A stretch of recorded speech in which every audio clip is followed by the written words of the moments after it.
Good evening, and welcome back to the Filmmaker interviews for the 23rd Annual Garden State Film Festival. My name is Mike Cassidy, and I will be your host today, and I have the pleasure of speaking with the man behind My Scary Indian Wedding, the director, writer, producer, Ramon Menon. Hi, Mike. How are you doing? And hello, everybody at the Garden State Festival. How you guys doing? I'm doing all right. Thank you so much for taking the time to speak with me today. Absolutely. It's a pleasure being on here and being able to speak with you. Thanks. Yeah, so let's jump right into it. Tell us a little bit about your film.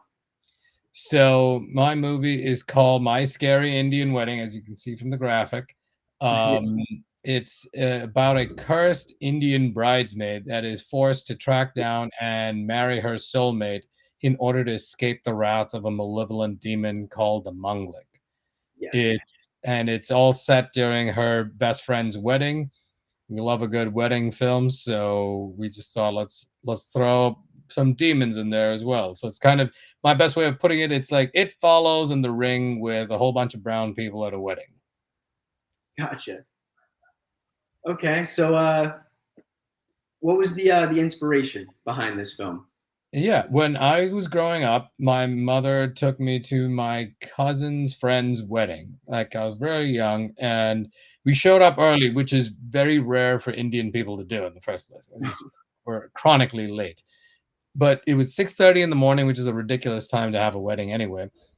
And then when we arrived, because it was early before the ceremony, we saw the bride and a priest standing by a tree a little bit in the distance in the field with like a little fire in front of them. And it looked a little strange. It looked a little, kind of sus.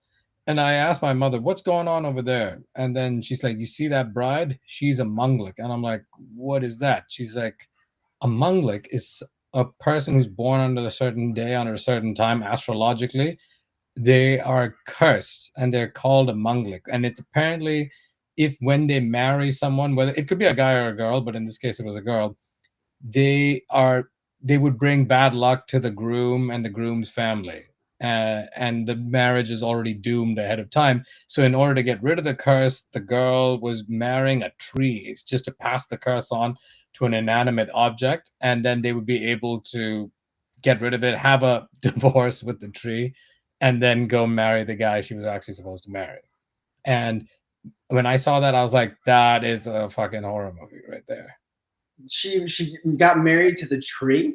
Yes, it was like a superstition wedding just to get rid of it. Like they apparently they do it with like inanimate objects or like like a cow or something. So they'll curse the poor cow. The cow will be wandering around forever in curse land after this. But it's a superstition, and it's more, even though it can happen to both male and female. It tends to be because in India it seems to be more of a patriarchal society.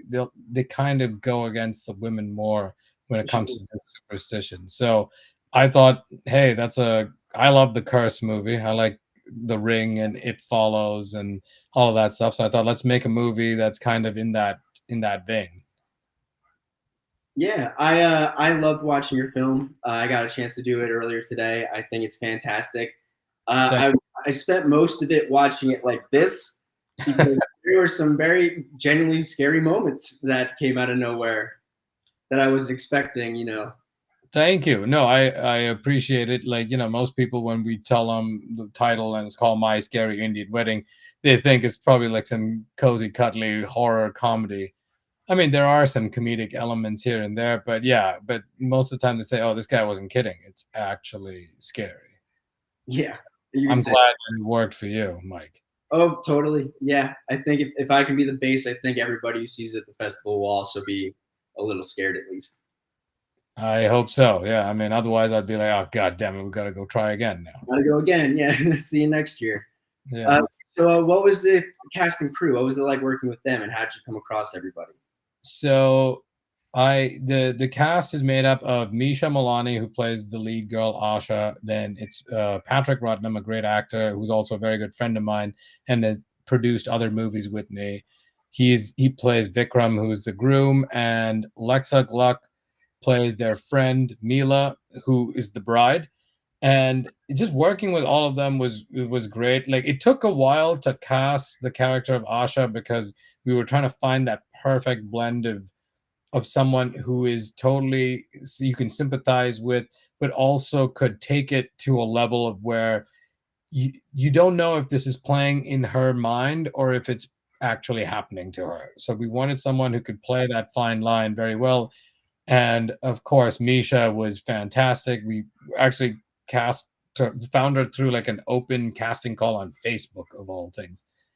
And yeah, and she Wow. responded, and I met her over Zoom. Then we even did like rehearsals with the others over Zoom because Patrick, I knew, because he's my friend, I knew him from before, but he also had to like we auditioned him just to make sure that he'd play the role, and he was great. And I was trying. You try not to cast your friends just because you're not very like objective when you're directing them, but I just found that Sure. over the casting process that Patrick was the right guy for it. Like even with my even with my whole like idea of like let's not cast friends, he was still the best man for the job. And then same thing with Lexa. I knew her from her other work, and we were friends before. And I just felt she was very good at playing two things at the same time, where she could play one side of things, and then spoiler alert, but she could also play another thing as well. So we managed to do like rehearsals over Zoom. They all clicked. It's very rare that that it all works out so well. So I felt like they all got along. Misha was always coming up with new ideas, new ways to enhance the character, and same thing with Patrick and Lexa. They always were contributing to the backstories and what could happen in this dynamic because it is like a love triangle that's going on. And I felt that in a short, you have only a certain amount of time to tell a story. And this one, usually the most people say that you should make a short that's kind of gets to the point, even if it's not a traditional 3 act structure. This movie, I felt like we wanted to kind of be expansive in the tale. So I don't know how much it works, but I felt like in order to tell it properly, we wanted to be expansive in terms of going through the act structure and not just doing 2 acts like most horror shorts are. Right. Right.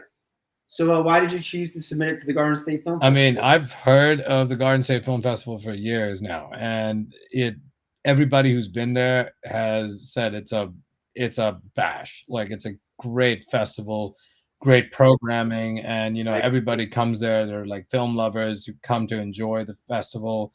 It looked, and then I looked up some photos of it because I was just like, what's so great about this place? And then I was just like, good God, it looks like a whale of a time. It looks like a Yeah. great, like, the word festival, they encompass it from these photos. And then like friends of mine who played with their films over there said you have to play there and you have to go there. And I almost felt like we wanted like a big kind of festival to screen this movie at, and we were like, why not? Let's go to the Garden State.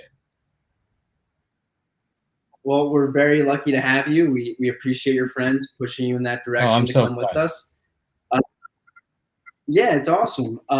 So are you a local to Jersey? Do you have any ties to No, Jersey actually, I've or? never been to Jersey. But my cinematographer, Tommy Oceanak, he is from Jersey. So he grew up, he was born and he grew up in Jersey. So he'd be very happy to know that our film's playing over there, because this is going to be the New Jersey premiere, because we have never this film's played all over the country, but it hasn't played in Jersey yet. So it's fitting.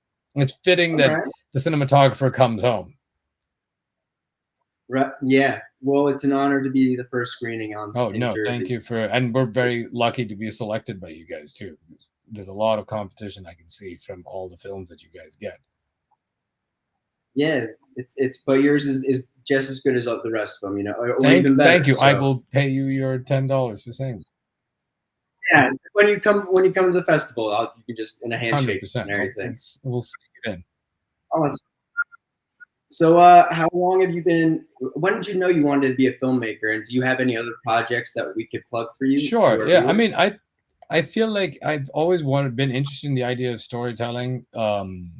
When I was a kid, I really liked the idea. We wanted to make like this fake Batman movie when I was like 6. Didn't work out. We did all the pre-production, but as movies go, the production went to hell, and we never. You gotta Yeah, bring but that back. at some point when I get the keys to the DC universe, hopefully. But Yeah. after that, the idea I kept drawing these like um, comic books almost, but it was really storyboards, terrible drawings. But like I felt like the stories were worth Sure. it, and I was like, I gotta pick up a camera again. So I started making these movies when I was a teenager with all our friends, and my brother first. He was the first one. Like I would literally call him, like he would be in it as the hero, the monster, everything. So because we just didn't have cast, Nice. and then productions grew, and then I decided like maybe this is something that I want to pursue.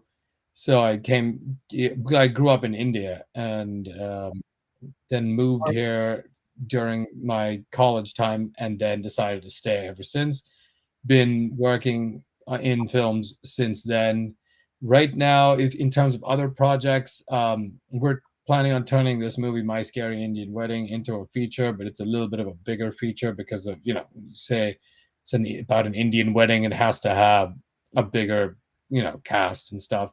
So right now there's another Right. project that I'm going to be uh, premiering soon called Virgin, which is it's an Aramaic horror movie set in biblical times, and it's about the birth of Jesus Christ. It's all in Aramaic, set during biblical times, and that's a crazy movie, and that's a wild swing, and that's the feature of that is probably what we're going to be trying to do next. So that film is going to be premiering at a bunch of festivals very soon. Some coming up later this Amazing. month, and then in March as well. So we're looking forward to that at the same time as My Scary Indian Wedding makes its rounds too. Right. Well, thank you so much for sharing it with us. I wanted to say this is our time to go. Ramon, it was an absolute pleasure getting to speak with you. I can't wait for everybody to see your movie, and you already said you are coming to Yes, the festival, correct. correct? So we will get to meet in person, and you can pay me for the Oh, nice things I said absolutely. about you. Whiskey and some rupees as well. Maybe we'll throw that in. Got it. Yeah. And so once again, that is My Scary Indian Wedding, playing Saturday, March 29th, block AL7 from 9 p.m. to 11:15 p.m. Ramon, once again, thank you so much for speaking with me. And I I can't appreciate wait it, to meet Mike. you. Thank you very much. Looking forward to seeing everybody at the festival as well. You too. Have a Take good one. care.